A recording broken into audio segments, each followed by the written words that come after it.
Deporte Total. Está aquí. Para vivir y disfrutar. Este es su programa Deporte Total. Para escuchar tenemos lo mejor. Y a todo ritmo da la información. Deporte Total. Deporte Total.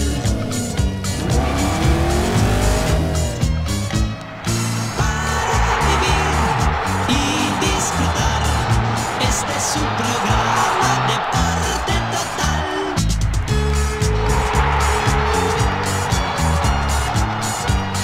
Bueno,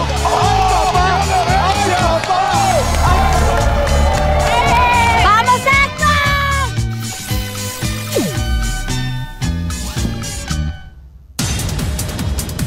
hola, ¿cómo están amigos? Buenas tardes, bienvenidos a Deporte Total. Estamos en miércoles, 23 de octubre. Alguien decía, el fútbol boliviano está como el país. Me pongo a pensar. Está complicado, está difícil. Uno no sabe qué va a pasar. El país igual. Pero en el fútbol, en la lista uno decía Aurora visitando a Bolívar, gana Bolívar. Y ocurrió lo contrario. Gana Aurora. Va a su siguiente partido como local frente al Audio Vinto y pierde Aurora. Y pierde Tomayapo en casa. Y San José como visitante, le cobran 2 penales discutidos. Hoy, aún con la ventaja que tiene Bolívar, nadie podría poner las manos al fuego y decir que Bolívar es el futuro campeón. Un campeonato impredecible, con muchos altibajos, con demasiados altibajos y con un calendario hasta el fin de año que estamos seguros va a complicar en el cuadro de partidos, sometiendo a los futbolistas a un ritmo agotador. No sé si van a aguantar. ¿Cómo llegamos a fin de año? Porque Bolivia debe jugar 2 partidos clasificatorios. Primero con Ecuador y después con Paraguay. El técnico ha pedido en su derecho un mayor margen en tiempo para entrenar a la selección nacional. En ese margen de tiempo, ¿debe continuar el campeonato? Nosotros creemos que sí. Parar sería un absurdo, porque en definitiva la selección boliviana, quienes aportan más jugadores son Bolívar, Strongest y Always Ready. Inclusive en el caso de Strongest, depende de la convocatoria, no son más de 3 jugadores los que citaría el técnico de la selección nacional, salvo que haya una opinión en contrario. Por 3 jugadores Strongest no podría jugar con el plantel que tiene, o es dar mucha ventaja. Los que sí tendrían problemas son Bolívar y Always Ready. Pero lo cierto es que hoy, en este panorama confuso, uno no sabe cómo va a desarrollarse el campeonato, sabiendo que cada vez que para el torneo, el retorno es complicadísimo. Los clubes pierden el ritmo de competencia. La gente se aburre y no va a los estadios. Uno mira el cuadro de los últimos partidos, las últimas fechas, y la asistencia está por debajo del 50% de la capacidad de los estadios. Y las obligaciones y deudas se multiplican por 3. Hay equipos, Wilstermann por ejemplo, que debe a sus jugadores más de 3, 4, 5 meses. Pero nadie se hizo una pregunta. ¿Qué pasa con los 15 días que no jugaron porque la selección entrenaba? Y no jugaron, o no volverán a jugar. ¿Esos 15 días deben abonarse como deudas de los clubes a los jugadores? ¿O la federación, que para el campeonato, compensa a ellos, adelantando por los daños de no recaudar en esos juegos, los daños económicos, compensa? No. Y dirán muchos que no es su función. Sí. Pero la federación, al parar un campeonato, tiene que definir las consecuencias, no solo deportivas, que ya son un daño grave, las económicas. Lo que reciben los clubes de lo que genera la televisión, alcanza para comprometerse económicamente con los salarios en un plan operativo anual. No. Es decir, lo que genera la televisión tiene muchísimos gastos, muy al margen de lo que los clubes reciben. Si el monto total de lo que genera la televisión fuera directamente a los equipos del fútbol boliviano, las cuotas serían mayores. Pero hay unos gastos imprevistos que nadie los calcula, o por lo menos nadie discute.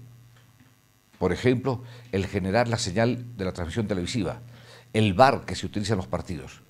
Y termina siendo que casi el 20% de lo que genera la televisión debe venirse en otro tipo de gastos.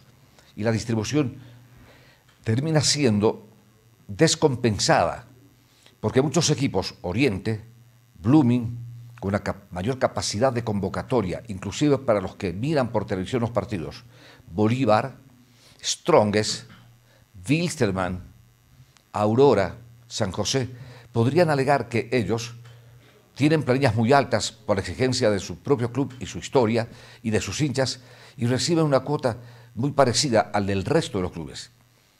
Y no han dudado en decir, es mejor tener un equipo que no tenga muchos compromisos económicos y recibir lo mismo que reciben todos.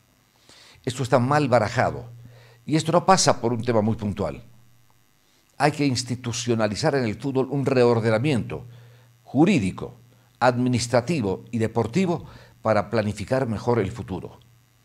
Las normas deben ser claras, puntuales, porque lo que estamos viendo es que la triple interpretación, ni siquiera doble, la triple interpretación da lugar a evaluaciones, a demandas, a impugnaciones y denuncias que ponen en peligro la normalidad de un campeonato y donde en definitiva uno termina pensando que es más fácil ganar los partidos en los escritorios y en las demandas que en la cancha, cuando el privilegio debería ser ganar en las canchas. Hay omisiones imperdonables en los clubes, pero hay confusión en las normas que deberían elaborarse de la manera más taxativa, clara y concreta, evitando dobles interpretaciones o triples interpretaciones. Es mejor aclararlo absolutamente todo, apelando inclusive a la casuística, para evitar los problemas que tiene el fútbol nacional.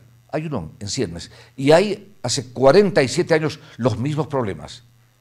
Equivocación, interpretación errada, equipos que demandan, impugnaciones y denuncias que han hecho del fútbol boliviano el más complicado de los campeonatos de América, donde se han ganado campeonatos y partidos en las mesas y no en la cancha.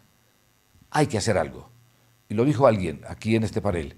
Hay que hacer una revolución del fútbol y comenzar de cero. Y aparejado a todo este cambio, que es importante, mejorará la producción del fútbol nacional. Aunque hoy por hoy la selección es un lunar por sus actuaciones que han disminuido la carga y presión sobre el caos que vive el fútbol boliviano. Pero no puede llevarnos a perder del horizonte el problema de fondo del fútbol nacional. Es brillante la actuación de la selección, pero no puede cubrir los errores que se cometen permanentemente en el fútbol desde hace más de 20 años. Alguien se puso a sumar solamente cuánto gastó la federación entre técnicos extranjeros y cuánto debería pagar todavía. ¿Y quién paga eso?